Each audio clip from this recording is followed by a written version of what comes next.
Memin hin kolom zon na hen til neo cha lung han na tading lung pat mo na tading he itu khazi ne. He chi hola he chi Thil wa he le he til neo cha ho ji a chi ito ding pen tong mo le wa sang ki te ye. Ting le ikipa na lama te ye.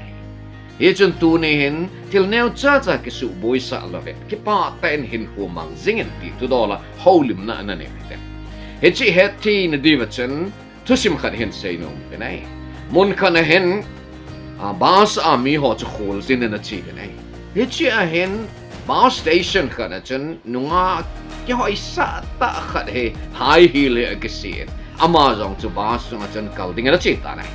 he chi a bus ga alu no va hen he chi nunga ki hoi sa ta khat high heel ke sin no chun nu pi khat keng chun khat ta nai aking lap si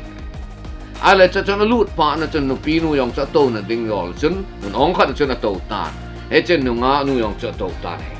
nu nga nu gin sa da na he chen no pinu wang hong lung hang te ding a hi ati a je cha ke nga chot kha pi ya a hong lung ha na ala ti ha ken ka don bu de hi ti a chi ki ge la ama ge la chon no pinu hin ti nin sin te ati ko na mo lo ya na mit cha he ka ke na chot kha ha keng ko si jin hello le ipia keng ko na si ham chot na din hello ya ka keng na chot ham hin tin te ti ala ta chaman na anga a don but ding dan lang cha ki gut na a hele no pino tip chen en da nui hevin omen window a ko na chen bas ko na ko na chen a scenario ho cha ven ki pa ta in da ala chen nga no hin ki dang sa ta pa chom khat da ba heno na keng ka chot kha chen nei ngai thi men lung hang lo he la na ting chi I di ham na keng ki chot kha pi a de ai na cha chen no pi no hen chano pa te chan hai e chalai bas songa ka khol chen na ka to he 30 minutes zo la ka kum de hai ai la nangen ka keng na chot kha ji chen til neo chi chen lung hang lang ikimo anil ding ai 30 minutes Kipahtah bas nga ko na ka kipa na so ala mang de si a chu ka don bulo na hi ati nung ano hen kidang asama ma si nei e chen no pinu ako na ikizil do hi pi ham eti a hele ama hen a khol si na a hi bas nga ato chi Kipahtah ding ati he che Kipahtah ding ati chu min a keng a chot kha pi ji chen lung hang don but ta hen lang khu na mo lo ya na mit cha ya ka keng na chot kha so nan din he lo ya ka keng na chot ham keng ko si jin he lo ham na mit cho ham tin don but ta le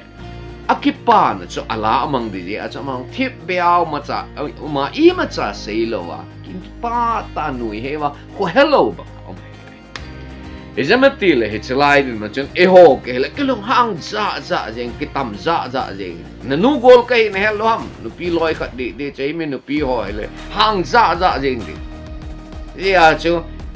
ki pa lo ta ba sunga to ding akum zau te ang ki pa lo ta lo hang a phun za ngai ding a kho le lo hang ta phun di ang chu a keng a ki pal kha mai alun na chan ge yang chu ki pa lo ba te ama wang he chen no pi cheng tai akipa na ding akol si na a he Thil chu pa chu aman koi ma cha ala mang sa ti ya tu dunia e sei no mu chi pi ham e ti a hele Kipahtah na na ding pad chu midang la mang sa nakipa na chu midang la mang sa Thil neo cha lung han na te ding lung pat mo na te ding say le sit sunga medium set te kai man lo wa medium message social media dung hen lang ata na chile na vale na ki khop na hen lang lampi pam la dung hen lang ja medium message to de lo tam ta le sit sunga dim ding he ai and he chi ho ji a chu na ki pa na la mang sa ding ai pu so peti ho patet sang ai mem hi patinen Leisit sunga azi na ya apin so mem ito hi akibang puy hinla Thil pa tong do dinga patinen ego niya Thil pa gel dinga thupa say dinga patinen ego niya napatong do dinga patinen ego niya hitsi Thil pa gel ding le tiếng là xây độ đinh lệ tông độ đinh à gong độ đinh lệ na tông độ đinh à yêu na Kipahtah Hinkho man te Kipahtah Hinkho man te hi lung gel lim na lung gel ching he tiếng là Kipahtah Hinkho man te hi thahan na lung gel thahan na ta sa ta jok thahan na chỉ si chu lấy sit Hinkho naman na chu Thil Neocha thu Neocha ho nakisa along kim sa along te hichi ho chu nakipana na la mang sa at say na kaya kahin say nom che hi minu mi pan now seno chu adayo en boy no itang ano isa te guzi kanay as ichi pihametil minu mi pa dinga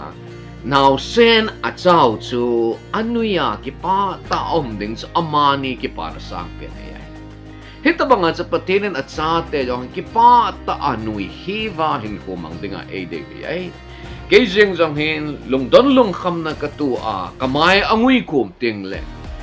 vana ipaw patin chun boy nui tam Kipahtah tang kay ko na chun tinil lamon zine